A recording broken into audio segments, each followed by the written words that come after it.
Con los ojos de María. El mundo, la actualidad, las preguntas más profundas sobre Dios y la vida humana en todas sus facetas necesitan ser mirados con los ojos serenos de la Virgen, la Madre de todos los hombres. Con los ojos de María, un programa de NSE Producciones para Radio Católica Mundial, conducido por Nelly Álvarez.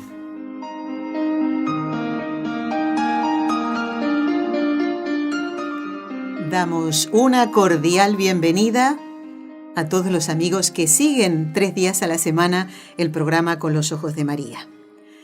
Y aquellos oyentes fieles que no se pierden ni un solo programa, pues habrán comprobado, creo que se habrán dado cuenta, que ya desde hace más de una semana estamos haciendo pues programas grabados. Han escuchado ustedes programas grabados. Y los últimos 2 repetidos.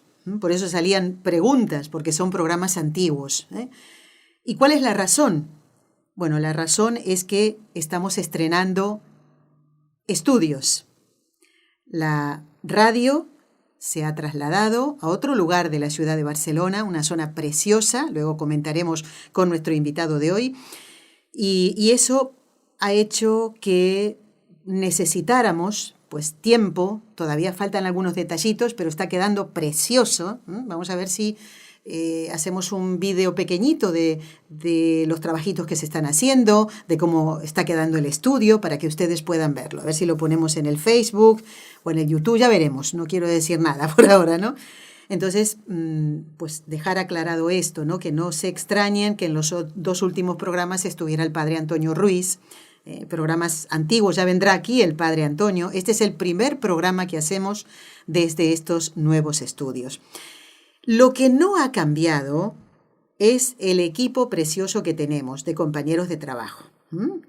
Bueno, sigue en Birmingham, en Alabama, en Estados Unidos, Jorge Graña. Jorge ahí presente como siempre, así que le damos las gracias porque nos sigue acompañando en esta etapa. Don Jorge ha sido también un verdadero compañero de trabajo, verdadero amigo, nos regala su amistad desde hace muchos años, porque él sabe todo lo que hemos pasado para hacer esta mudanza, que no es tan fácil, ¿no? Después de tantos años donde estábamos antes.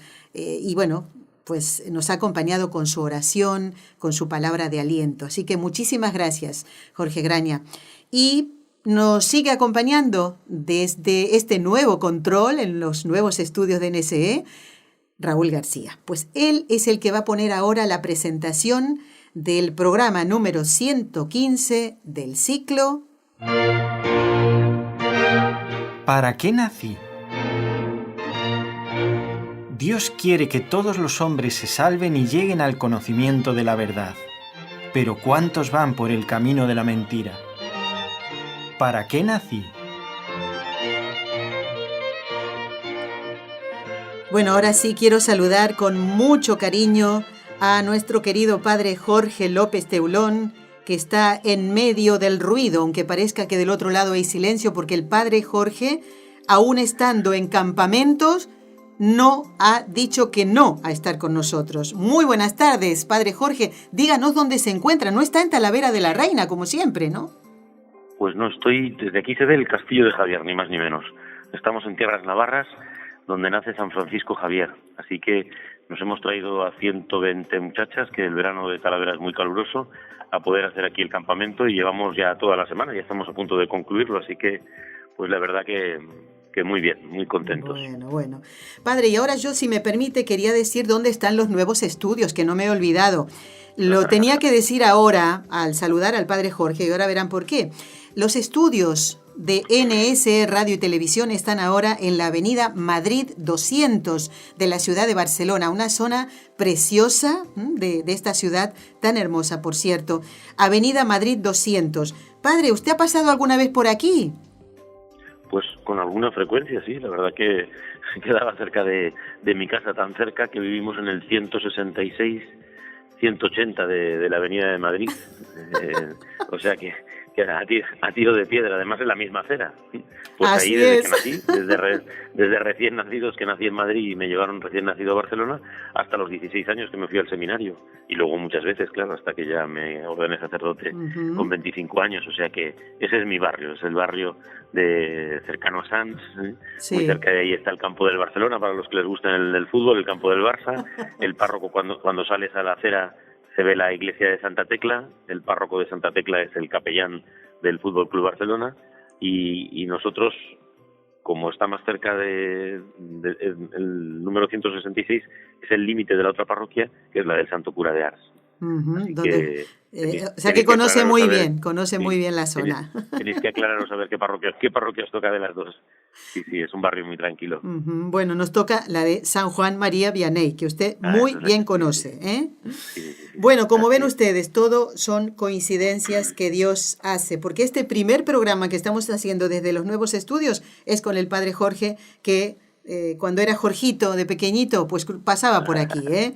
Bueno, vamos a presentar como corresponde a nuestro invitado. El padre Jorge López Teulón es sacerdote de la diócesis de Toledo, aquí en España, y que celebró el pasado mes de junio, concretamente el 25, un nuevo aniversario de ordenación. Fue ordenado en 1995, es el capellán de un colegio de Talavera de la Reina, que tiene muchísimas alumnas, 120 de las cuales están haciendo ahora el campamento allí en Navarra. Y es el postulador de las causas de los mártires de la provincia eclesiástica de Toledo.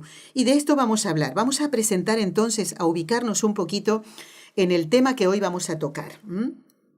Porque ciertamente tenemos que decir que si la indiferencia hacia la fe es propia de la persona que no cree, en cambio, las profanaciones, los sacrilegios, están indicando un odio a la fe. Esto es propio de quien ve que hay algo más valioso, intuye que hay algo más valioso, y por eso, ¿qué hace? Pues lo ataca. Como ayer ya por la tarde, padre, veíamos las pintadas en contra de la iglesia, justamente de la iglesia San Juan María Vianney, que es la que está más cerquita de aquí de los estudios de la radio y que usted muy bien conoce, ¿no? Con el número de Satanás y con un montón de cosas en contra de la iglesia. Entonces, hoy vamos a hablar de un especial martirio, porque usted siempre nos trae distintas historias de sacerdotes, de laicos, de religiosos, que fueron martirizados durante la persecución religiosa aquí en España. Pero usted habla en sus libros, algunas veces hemos tocado un poquito el tema, hoy nos vamos a centrar en él, en cuanto al martirio de las cosas. ¿Es que las cosas pueden morir? ¿A qué se refiere cuando usted habla del martirio de las cosas? Bueno, la expresión no es mía y es una expresión que se ha hecho clásico. Además, acaba de fallecer el autor, entre comillas, de esta frase, de esta expresión, que fue el arzobispo de Badajoz, Antonio Montero, que no hace un mes que ha fallecido, que además es el que tiene su tesis doctoral, se titula Historia de la persecución religiosa en España, 1936-1939. Podemos decir también que es el primer libro que compila todo lo que sucede en España. Él se apoya en todos los trabajos de las diócesis y de postuladores y religiosos, la gente ya que había empezado a recoger datos, años 40 y 50, y él publica este libro en el año 1961. Repito que su tesis doctoral la publica en la BAC, que es una editorial que hay aquí muy popular en España de libros católicos, la Biblioteca de Autores Cristianos, y el primer número es en la Biblia, y luego pues tiene ya muchísimos, eso desde los años 60, pues hasta nuestros días sigue funcionando y sigue editando libros, y un tomo muy importante ha sido este, el de la historia de la persecución religiosa, repito, porque es la primera vez que se publica algo de toda España. Lleva 5 ediciones, se han publicado más de 30.000 ejemplares, y en este libro dedica 25 páginas a un capítulo que él titula así, es el capítulo 25, y lo tituló así, El martirio de las cosas. Y a partir de entonces todos los que nos dedicamos a la persecución pues hemos utilizado esta expresión, ¿no? Él cuando escribe en su libro que es el martirio de las cosas, pues dice que algo que puede darnos mucha luz, ¿no? El recuento, lo primero son las vidas, no lo olvidemos, ¿no? Porque en una historia de más de 10.000 mártires, ¿no? Y de vidas martirizadas y de grandes sufrimientos, de persecución, pues parece que lo material es menos importante, ¿no?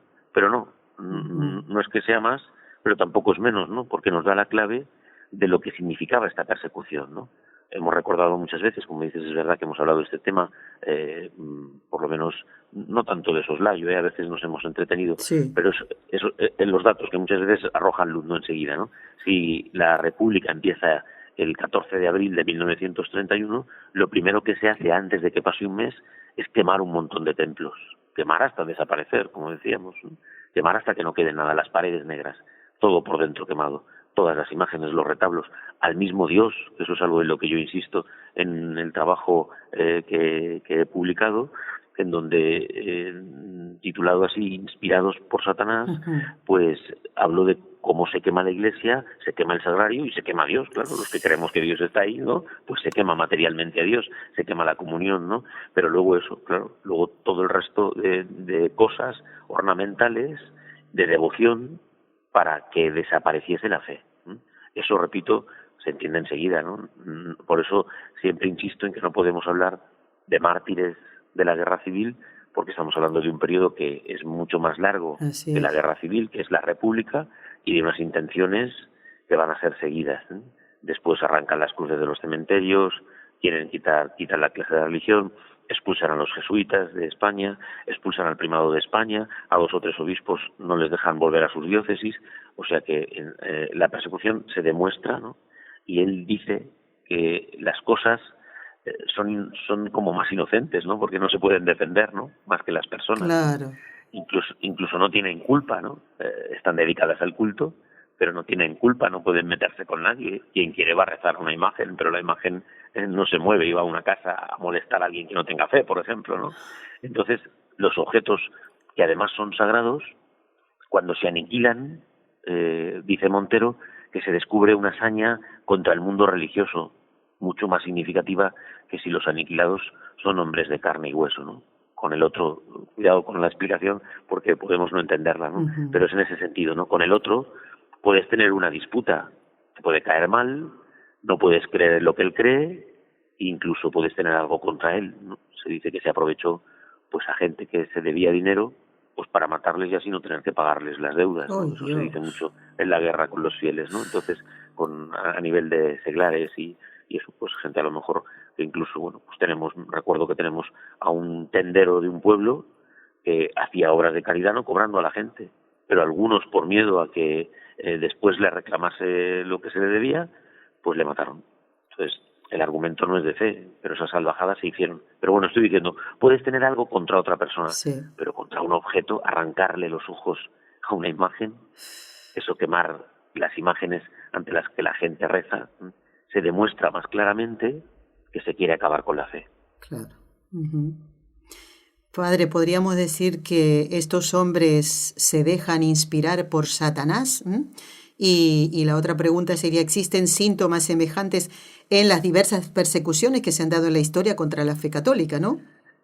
Claro, pues he insistido mucho en esto, que a veces me regañan, que no tengo que decirlo, que no lo repito, pero lo primero es verdad, yo no tengo la carrera de historiador, yo no soy historiador, pero es que además un historiador no podría levantar sus tesis sobre algo espiritual o sobre cosas de fe, escribe para todo el mundo, ¿no? Tiene que dar argumentos, que es un poco el lío que tenemos aquí con la memoria histórica, con los sucesos que pasaron, no que tú ahora los cambies y los expliques a tu manera, o te olvides y los recuerdos tuyos sean distintos a cómo sucedieron las cosas, porque ha pasado el tiempo, ¿no? Vale, de acuerdo. Entonces, es muy importante entender que cuando estamos hablando de esta imposición por parte del demonio para arrastrar a toda esta gente, pues repito, un historiador no puede decirlo, ¿no? Pero yo, este libro que me han pedido que publicara, lo he titulado así, Inspirados por Satanás, porque defendemos, desde la Iglesia se defiende, pues la presencia del mal en las cosas, que arrastra a las personas y que hace que se comporten de esa manera. Claro. El título viene, brevemente, el título viene de una anécdota desagradable que cuenta el biógrafo de San Manuel González. cuando San Manuel González le queman el palacio en el 30, en el 31, tiene que salir de Málaga, tiene que ser recogido por el obispo católico de Gibraltar, gobierna desde Ronda, que es una población de Málaga, desde el norte gobierna un poco la isla, al final no puede, la Santa Sede ya le dice pues que se tiene que marchar y que va a ir otro obispo, y a él le mandan a Palencia.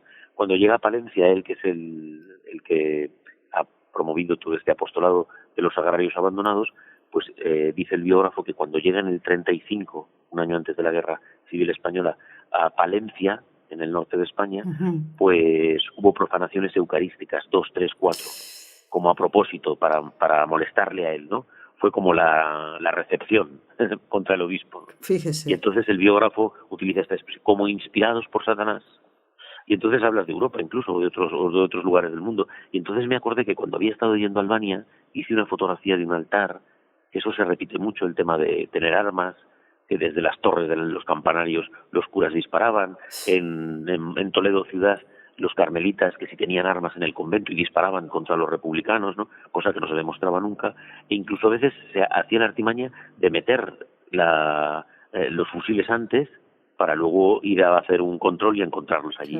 Entonces, en el norte de Albania, en Centro Europa, al lado de Yugoslavia, es una iglesia de los franciscanos, en Lash se llama la población, y hay una pintura, en la pintura que he puesto en el libro de las primeras páginas, en la pintura pues aparece esta escena, el altar de San Antonio de Padua, y cómo los franciscanos están sacando los fusiles de debajo del altar y se les obliga a llevar los brazos, los fusiles, para que la gente vea que es verdad, que tenían fusiles para ir contra los comunistas, contra el gobierno, ¿de acuerdo? Y entonces, en un rincón del cuadro, el comunista aparece abrazado por Satanás, con sus alas abiertas, ¿no? Le envuelve, ¿no? Y le está susurrando al oído, le está hablando al oído. Bueno, pues esa es la definición de las cosas, ¿no? Como el mal impera de tal manera, vuelvo a repetir, qué sentido tiene, luego si quieres preguntar qué sentido tiene el que se queme el cuerpo de un santo incorrupto, San Pascual Bailón, que lo conoce todo el mundo, porque es el patrono de los congresos eucarísticos, de las asociaciones eucarísticas, estaba incorrupto desde el siglo XVI. Qué mal hace el cuerpo de un muerto para ellos, alguien que está muerto y que no tiene vida, que no predica incluso, ¿no? Para nosotros es muy importante, claro. Tenía un altar precioso, estaba incorrupto. Las fotografías antiguas se ven claramente la cara, se ve el hábito entero, ¿no? Estaba incorrupto y lo quemaron todo hasta dejarlo cenizas.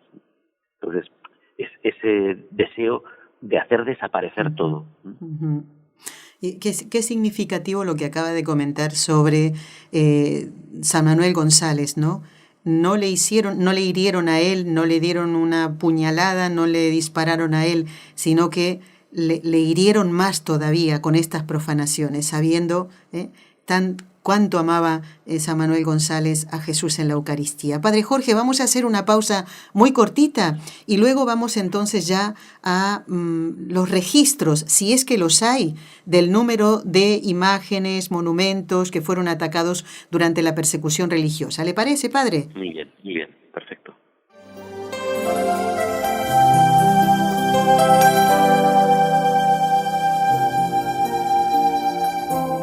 Estás escuchando en Radio Católica Mundial el programa Con los Ojos de María, en vivo y en directo, presentado por el equipo Nuestra Señora del Encuentro con Dios desde Barcelona.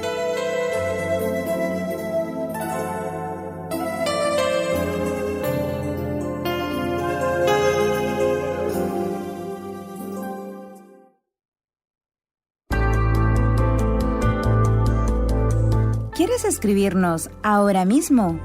Puedes hacerlo al siguiente correo electrónico: conlosojosdemaria@nsradio.com. La mirada de María no conoce fronteras. Mit Marias Augen. Sus ojos maternales te siguen a donde vayas. माँ मरियम की नजरों से ¿Quién podrá apartarnos del amor de la Virgen? With the eyes of Mary. Contigo, el programa Con los Ojos de María llegará lejos, más lejos, muy lejos.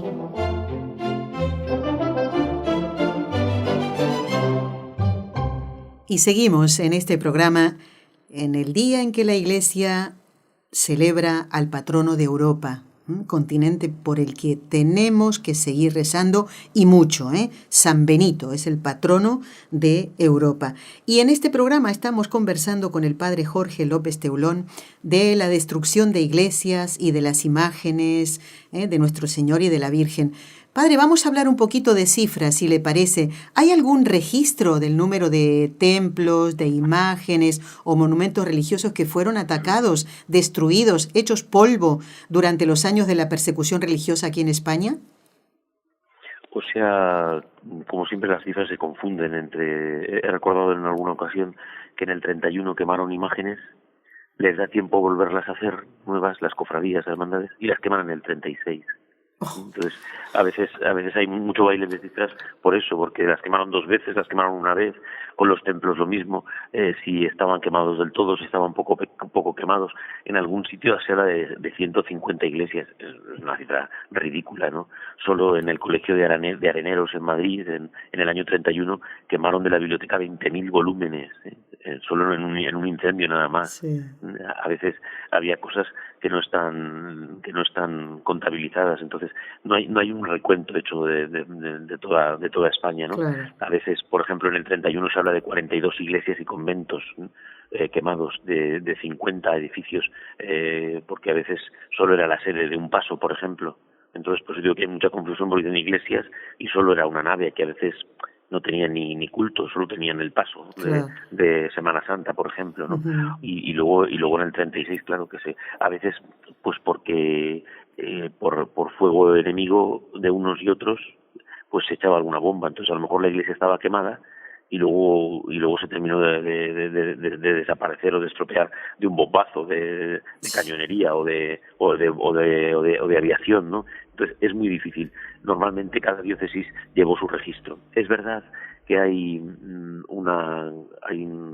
lo que se llama el archivo Cicognani, que fue uno de los nuncios que siguen después de la Guerra Civil, y entonces se hizo una cosa muy buena, que es en lo que se apoya Antonio Montero para hacer ese recuento, Uh-huh. que fue toda una encuesta que se hizo. Eran como 10 o 12 preguntas y se manda a todas las parroquias de la parte republicana, lógicamente, ¿no? ¿Qué situación había antes? Si había conflictos políticos, si mataron a personas, Uh-huh. qué sucedió con el templo, y luego incluso con cosas más cálices, las ropas litúrgicas, ¿no? Etcétera, ¿no? Y entonces, por ejemplo, en los libros que nosotros tenemos, en el martirologio que había en Toledo, el sacerdote que lo hace, pues es muy lo cuida mucho todo, ¿no? Pero no hace un recuento, ¿no? Luego allí eso se habla de más de 20.000 iglesias, ¿sí? Uh-huh. Pero ya digo que son Uh-huh. cifras que bailan mucho, pues porque nadie se ha parado a contabilizar si pertenecían al 31, si pertenecieron al 36 durante la Guerra Civil, ¿no? Hubo incautación de muchas cosas. A veces eso, como os decía, el palacio episcopal se hace pasar por iglesia, ¿no? Entonces hay un poco de confusión, ¿no? Y nadie se ha parado a hacer el recuento, ¿no? Pero fue una atrocidad lo que se hizo, ¿no? Aquí en España, desde hace muchísimos años, me parece que la primera vez fue en 1988, se hace una exposición itinerante por todas las diócesis de Castilla y León. Lo habrás escuchado, se llaman Las Edades del Hombre. Sí, padre. Pero lo explico para nuestros hermanos de América. Adelante. Son exposiciones de arte y presentan con temas catequéticos, pues joyas de siglos y siglos y siglos que tenemos aquí en España en tantos lugares, ¿no? Eso que se hace en Castilla y León, que son las provincias que están por encima de Madrid, que fue zona nacional, ahí enseguida triunfa el alzamiento con Franco, pues no se podrían hacer en el sur. Nosotros tenemos iglesias todavía a día de hoy, pues con las paredes absolutamente desnudas, con un gran Cristo, donde había un gran retablo. Entonces se perdió muchísimo patrimonio, pero muchísimo, del cual nunca habla nadie cuando se hablan de todas esas reparaciones. Ahora que otra vez la última ley de memoria histórica aquí va a reparar el pagar a las casas de los pueblos, de los socialistas, de los comunistas, los domicilios que tenían sociales, lo material. ¿Quién puede pagar? No habría dinero en el Estado para pagar, para resarcirnos de todo lo que quemaron, ¿no? Pero sí que es verdad eso, que sería interesante eso, hacer un recuento más exacto y más nacional, de forma nacional, de todo lo que ocurrió en toda España, ¿no? Pero eso se habla como de 20.000 templos.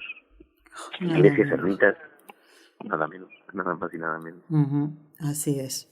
Padre, yo he visto en el material, en los libros que usted nos ha hecho llegar, estoy escuchando como un eco. Raúl, no sé lo que está pasando, ¿eh?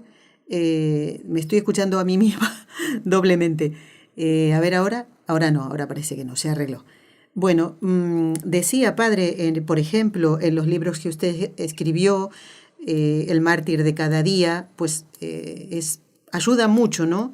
En la lectura espiritual, el ver las fotografías y pues se ve a los profanadores, ¿no? A los atacantes que salían cometiendo, en estas fotografías, salían cometiendo burlas, sacrilegios.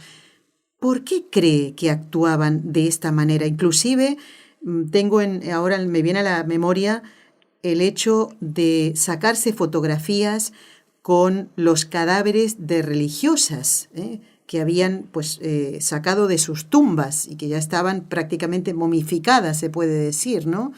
¿A qué se debe esta actitud de estos pobres hombres, en definitiva? Pues el título que he puesto a todo ese capítulo es así: profanadores profesionales de tumbas, porque es algo que han hecho siempre.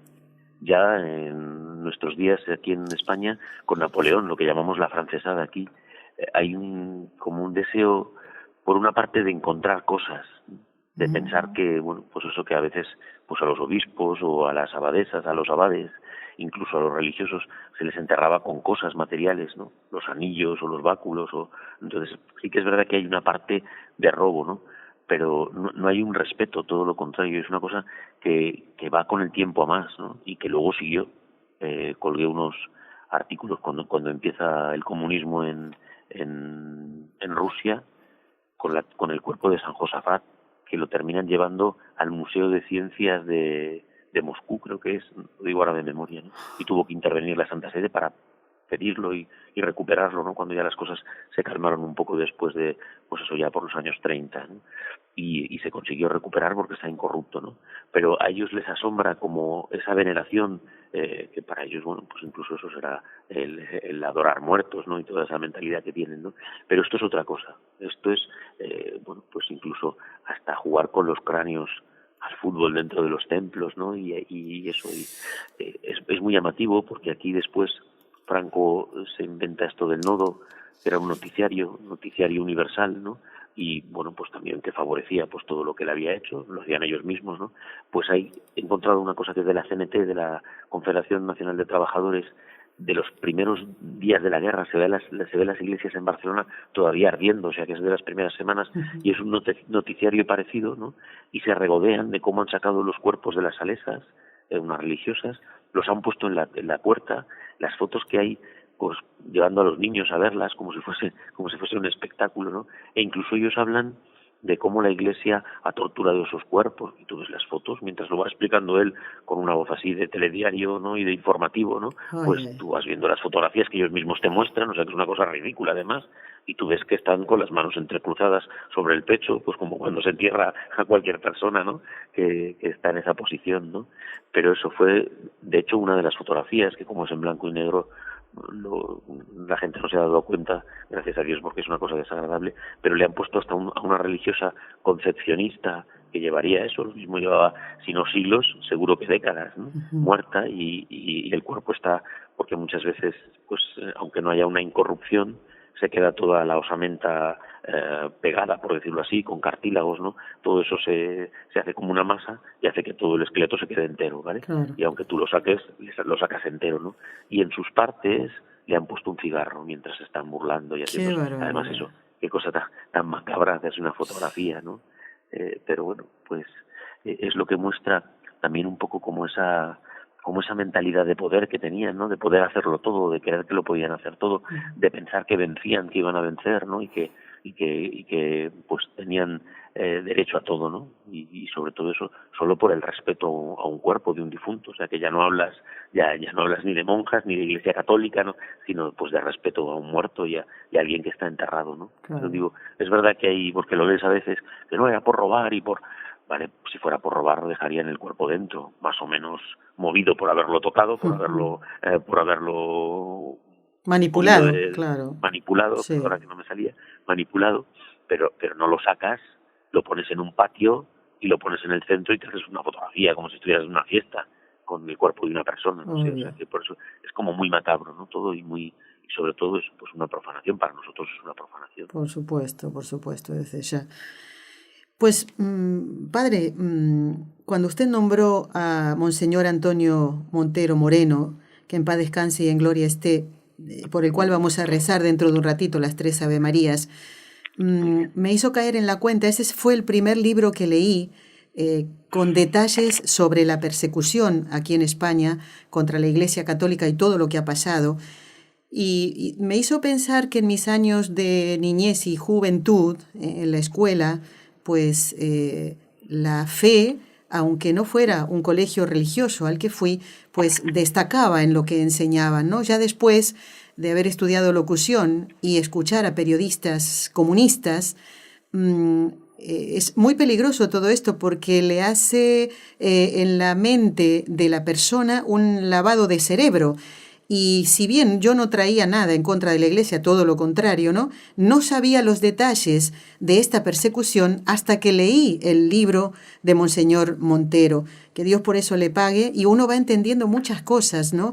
Por algo ese libro tiene muchas ediciones, por algo la Biblioteca de Autores Cristianos lo ha dado a conocer y sigue dándolo a conocer. Es el libro que está leyendo ahora Raúl, y lo veo muy entusiasmado, ¿no?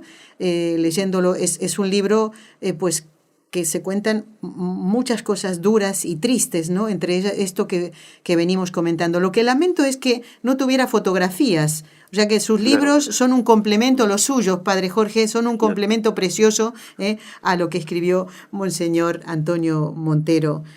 Y sobre todo porque es muy importante que no se cree tampoco una opinión como que es la mía, por decirlo así, ¿no? Como que es la de la Iglesia, sino que tú puedas verla. No solo te estoy diciendo que se quemó, sino que te estoy enseñando la foto que apareció en el periódico, que no es de la Iglesia, cualquier periódico de ese momento. Como decimos, la hemeroteca es muy traicionera, porque te muestra lo que pasó.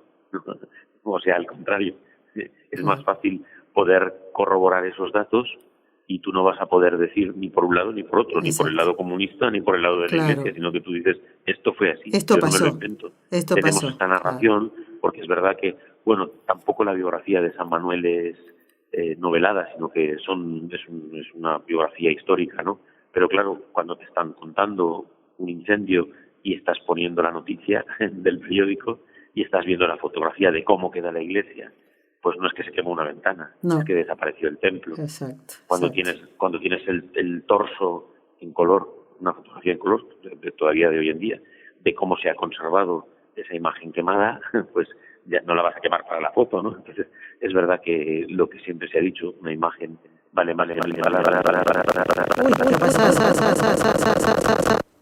¿Qué ha pasado, Raúl? Pues, se entiende, padre, sí, adelante, siga. Estamos en los estudios nuevos, hay que tener paciencia. Pues eso que decía, una imagen vale más que 1000 palabras, pues es verdad que a mí desde el principio, pues claro, es verdad que eso entonces encarecía mucho los libros. Tampoco hay la facilidad de ahora, porque la primera ley de memoria histórica, como obliga a subirlo todo, pues ellos obligaron a subir mucho material que hay del tiempo de Franco, de fotografías reales, hechas por las autoridades, o esto otro de la hemeroteca, que hoy casi sin moverte de casa, a golpe de clic, puedes ver revistas y periódicos de décadas atrás, ¿no? Con lo cual es verdad que eso no lo tenían en ese momento los que hicieron esos libros, y ahora sí. Entonces, bueno, pues lo que decías, es verdad que hay que agradecérselo, porque los libros nos ayudan a encontrar de verdad la razón de las cosas y a poder argumentarlas, ¿no? Y la formación, como siempre, pues es más que necesaria. No hay duda. Por eso, padre, todo esto ¿a qué iba? A presentarle esta cuestión. Algunos pretenden hacernos creer que todos estos actos fueron cosa de arrebatos de milicianos o turbas descontroladas, no tanto que fuese alentado por las autoridades republicanas. ¿Cuál es la realidad de estas situaciones? Pues hombre, a eso primero que puede haber una persona borracha, puede haber una persona enajenada, uno que haya perdido el juicio, pero cuando ves que en toda la geografía republicana es lo mismo, pues a uno se le puede ocurrir una barbaridad, eso de quemar una iglesia, pero cuando ves que se hace todo de la misma manera en toda la parte de persecución, pues dices, aquí hay unas consignas.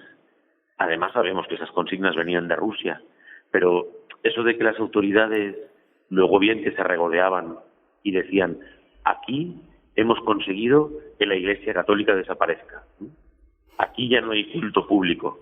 Pues si tú publicas eso en la primera página de un periódico, como está publicado, dicho por autoridades republicanas, pues parece como que todo se conecta con demasiada claridad, ¿no? Entonces, por eso otra vez es muy importante eso. No que yo digo que Negrín dijera o que Azaña dijera, sino que sus propios periódicos. Mira, tenemos el caso de una muchachita, tenía ya 24 años, en la parte de Toledo con Cuenca. Eso es la Mancha nuestra, lo que llamamos la Mancha. Piedaíta, que alguna vez hemos hablado de ella. Sí, la recuerdo. Fue tan salvaje lo que hicieron los milicianos y los miembros de la UGT y de la CNT, que antes de que acabe la guerra, como esa zona pertenece a la parte roja hasta el final de la guerra, los llevaron ellos mismos a tribunales.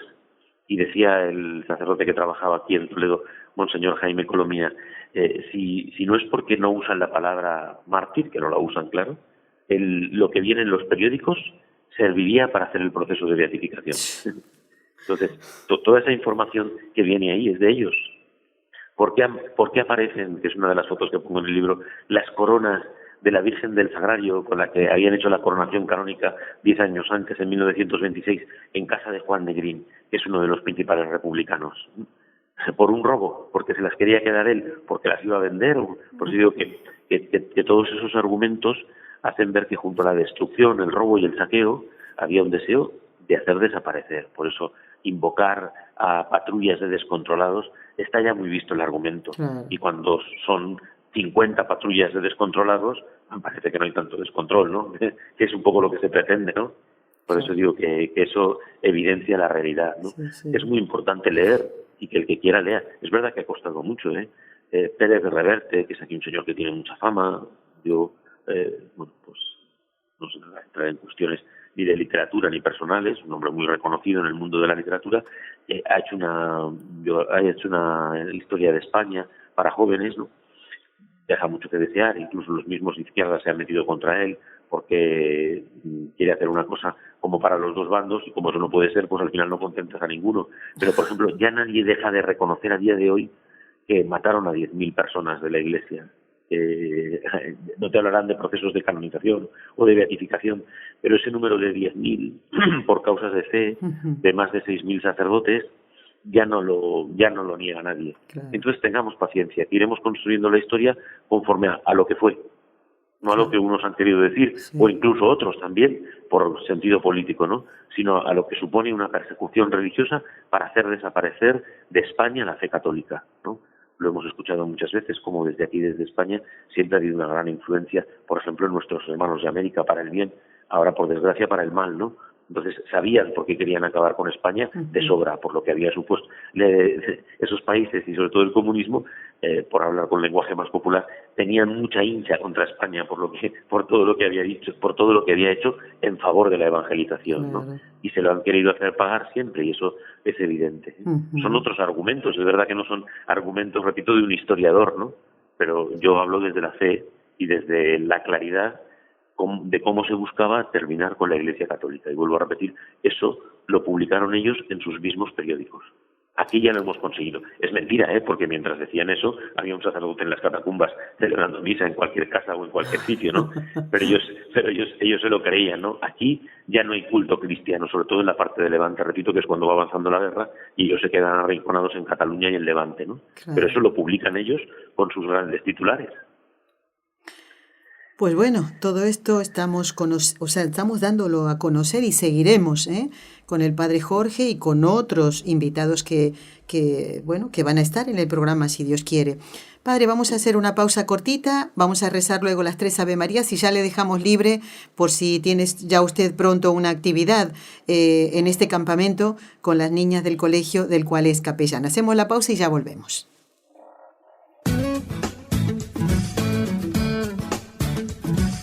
Si deseas participar en vivo en el programa Con los Ojos de María en Radio Católica Mundial, marca el siguiente número de teléfono: 1866-398-6377 si llamas desde Estados Unidos o Puerto Rico.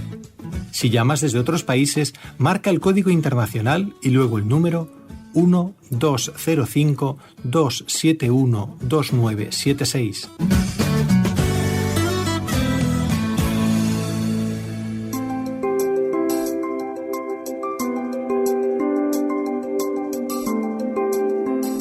Estamos compartiendo el programa número 115 del ciclo ¿Para qué nací?, cuya cortina musical estamos escuchando. ¿Y por qué incluir este programa con el padre Jorge López Teulón, sacerdote de la diócesis de Toledo y postulador de las causas de los mártires de la provincia eclesiástica de Toledo? Justamente porque si conocemos a alguien que tiene estas ideas, y que las hay, porque esa persona o esas personas que pintaron la parroquia donde tantas veces fue el padre Jorge de pequeño, la parroquia de San Juan María Vianney, que está cerquita, muy cerquita de estos nuevos estudios de NSE en la avenida Madrid 200, pues porque tenemos que rezar por estas personas. Yo apenas vi esto, primero me entristecí, por supuesto, pero como íbamos a escuchar la misa aquí en la parroquia, pues la ofrecí ese día por la conversión de estas personas.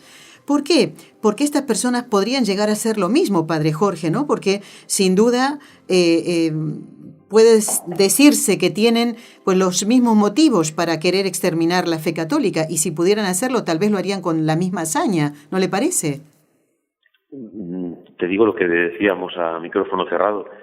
Tengo una fotografía de niño vestido de monaguillo, muy pequeño, tendría 10 o 12 años, y detrás hay una pintada en el mismo sitio, seguro que es en el mismo sitio que me decías, borrada, porque enseguida en cuanto había cualquier pintada la borrábamos, pero que no es nuevo, ¿no?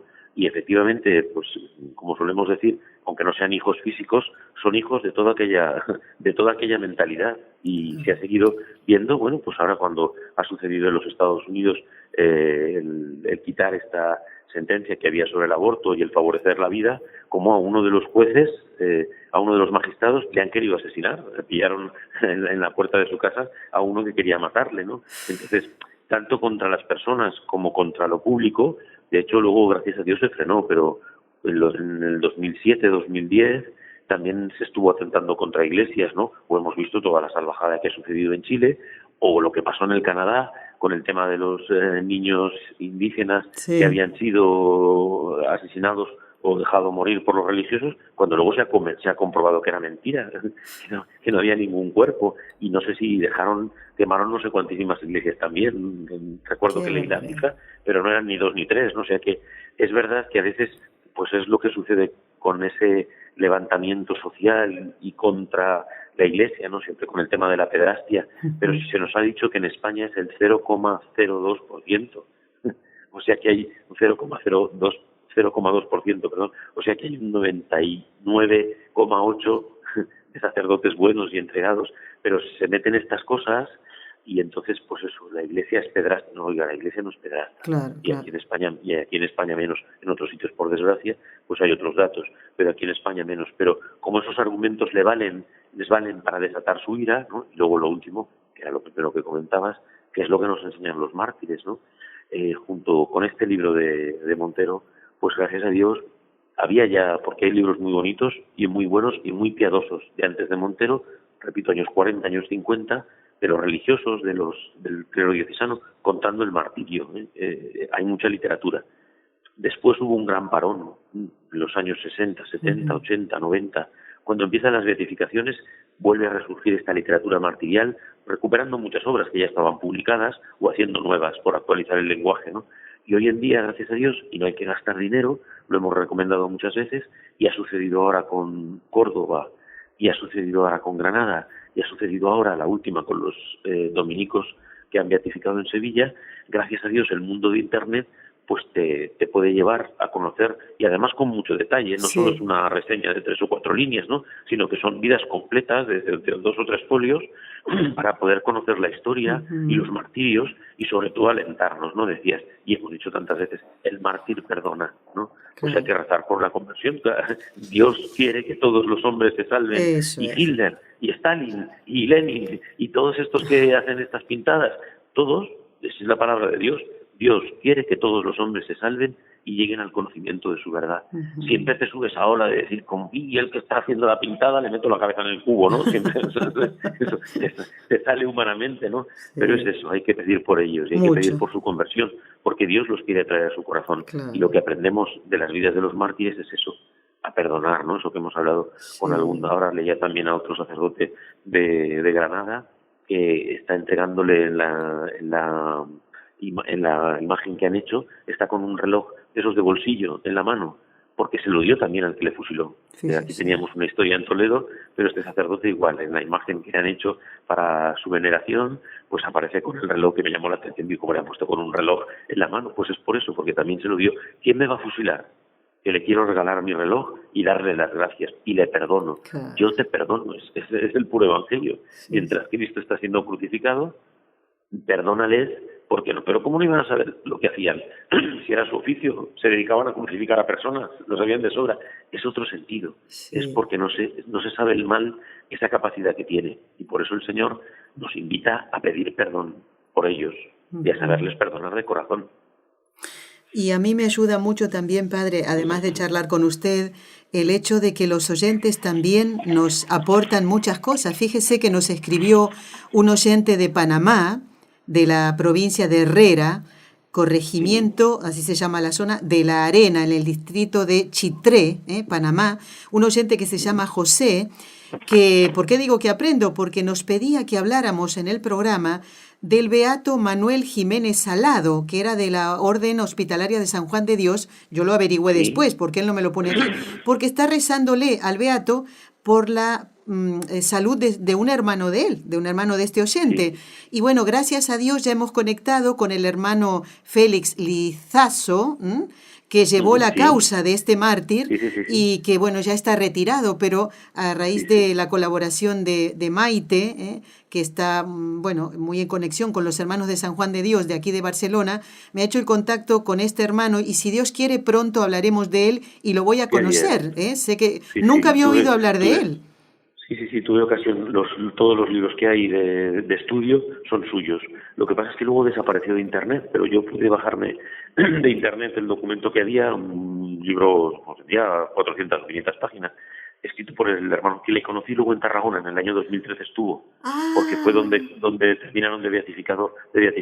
Ellos tienen 95 hospitalarios canonizados. Tienen 95 mártires y los tienen a los 95 beatificados.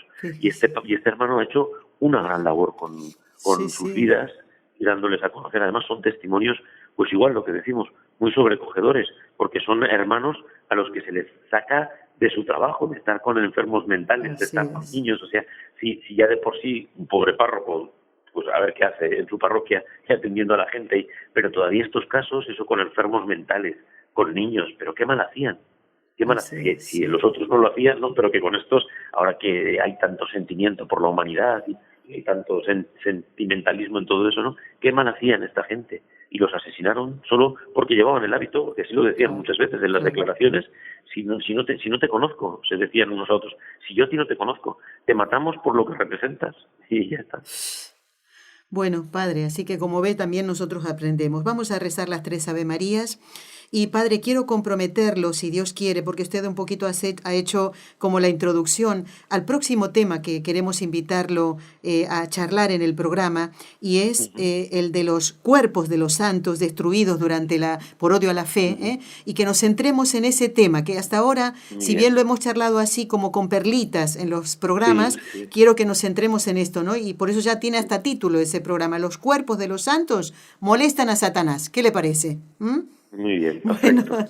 Bueno, Padre, vamos a pedirle a María, nuestra Madre, que por el poder que le concedió el Padre, la sabiduría que le concedió el Hijo y el amor que le concedió el Espíritu Santo, no solamente nos libre a todos de caer en pecado mortal, sino también que interceda ante el Señor por el eterno descanso de Monseñor Antonio Montero Moreno, que escribiera Historia de la Persecución Religiosa en España, un verdadero tesoro para nuestra lectura, para conocer ejemplos de amor a Cristo y a la Iglesia. Y hoy también encomendamos con muchísimo cariño al Papa Emérito Benedicto XVI, porque está celebrando a su santo San Benito, por él lleva este nombre, San Benito, patrono de Europa. En el nombre del Padre, y del Hijo, y del Espíritu Santo. Amén. Dios te salve María, llena eres de gracia, el Señor es contigo, bendita tú eres entre todas las mujeres, y bendito es el fruto de tu vientre, Jesús. Santa María, Madre de Dios, ruega por nosotros pecadores, ahora y en la hora de nuestra muerte. Amén. Dios te salve María, llena eres de gracia, el Señor es contigo, bendita tú eres entre todas las mujeres, y bendito es el fruto de tu vientre, Jesús. Santa María, Madre de Dios, ruega por nosotros pecadores, ahora y en la hora de nuestra muerte. Amén. Dios te salve María, llena eres de gracia, el Señor es contigo, bendita tú eres entre todas las mujeres, y bendito es el fruto de tu vientre, Jesús. Santa María, Madre de Dios, ruega por nosotros pecadores, ahora y en la hora de nuestra muerte. Amén. Santa María, Reina de los mártires, ruega por nosotros. Ruega por nosotros. Bueno, Padre Jorge López Teulón, le pedimos su bendición para todos los oyentes y para, por supuesto, los compañeros de Radio Católica Mundial, y su bendición a la distancia de este estudio que ya está bendecido. El Padre Antonio Ruiz ha venido aquí, pero bien necesitamos también que nos envíe su bendición para que podamos seguir haciendo el bien desde aquí, desde la Avenida Madrid 200 en la ciudad de Barcelona. Muy bien, pues desde estas tierras de San Francisco Javier, el gran misionero, el Señor esté con vosotros. Y con tu espíritu. Y la bendición de Dios Todopoderoso, Padre, Hijo y Espíritu Santo, descienda sobre vosotros y os acompañe siempre. Amén. Amén. Padre Jorge, hasta un próximo encuentro, si Dios lo permite, Muy bien, claro. Muchísimas gracias. Adiós. Y que todo vaya bien en el campamento, Muchísimas gracias. Se desmaye. Saludos a todos. Adiós de su parte. Bueno, amigos, si quieren hacernos algún comentario o les queda alguna duda, que deseen que el Padre Jorge se las quite la duda, pues nos escriben, ya saben, al correo electrónico del programa, conlosojosdemaria@nsradio.com, conlosojosdemaria@nsradio.com. Bueno, el miércoles que viene, si Dios quiere, vamos a hacer una entrevista muy especial también. ¿Les suenan estas palabras, este soneto? Yo, ¿para qué nací? Para salvarme. ¿Qué tengo de morir? Es infalible. Dejar de ver a Dios y condenarme, triste cosa será, pero posible. Posible. ¿Y río, duermo y quiero holgarme? ¿Posible y tengo amor a lo visible? ¿Qué hago? ¿En qué me ocupo? ¿En qué me encanto? Loco debo estar, pues no soy santo. Este es pues un soneto atribuido a Fray Pedro de los Reyes del siglo XVI, pero algunos autores lo atribuyen a Lope de Vega. A lo mejor es un poquito de uno y otro poquito de otro, porque es bastante largo. Bueno, pues lo vamos a analizar en compañía de don Miguel Ángel Ventanas, que es director del Secretariado Diocesano de Liturgia de Plasencia, aquí en España, canónigo de la Santa Iglesia Catedral. Con él vamos a ver un poquito cómo desgranarlo. Y también formará parte del ciclo ¿Para qué nací? Este será el programa número, a ver, déjenme ver, 116 del ciclo ¿Para qué nací? Bueno, estamos de estreno, brilla todo, brilla el cristal, brilla la luz, brillan las paredes, hasta la puerta. No se oye ni el volar de una mosca, ¿verdad, Raúl? No se oye nada, ni el metro, ni el subterráneo que pasa por aquí abajo. Bueno, amigos, hemos estrenado este estudio en la Avenida Madrid 200. Los espero el próximo miércoles en Con los Ojos de María. Que Dios los bendiga a todos. Has escuchado un programa de NSE Producciones para Radio Católica Mundial.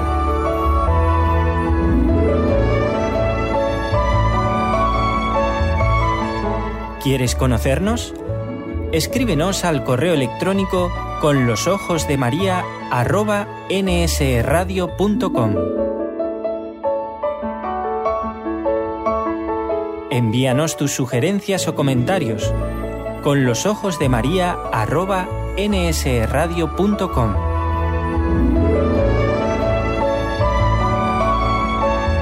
Te esperamos.